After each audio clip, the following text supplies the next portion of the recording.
छातीमध्ये धगधगणारा लावा होता, स्वराज्याचे रक्षक शंभू वाघाचा तो छावा होता, वाघाचा तो छावा होता. नमस्कार मित्रांनो, माझे नाव प्राजल. मी तुम्हाला संभाजी महाराज ह्याचे 2 शब्द बोलणार आहे, ते तुम्ही छातीत साथ केले ऐकून घ्या अशी माझी नम्र विनंती. वाघाच्या चपड्यात घालून हात मोजीत जात तेच शंभूराजे, ते शंभूराजे. जिजाऊचे संस्कार म्हणजे शंभूराजे, शिवाजी महाराजांची सप्तची तलवार म्हणजे शंभूराजे, परायांचा रक्त म्हणजे सशस्त्र रक्त म्हणजे शंभूराजे.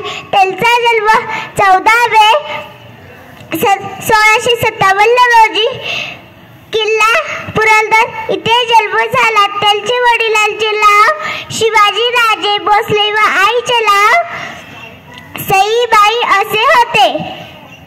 ते 2 वर्षाच्या असताना त्यांचे आईचे मृत्यू झाला. त्यांची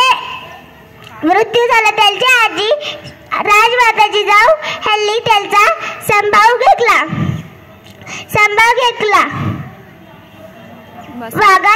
वाघाच्या पोटी जन्म घेतला. काली वाघाचेच लागते म्हणून तर शंभूराजे त्यांच्या चरणापुढे मान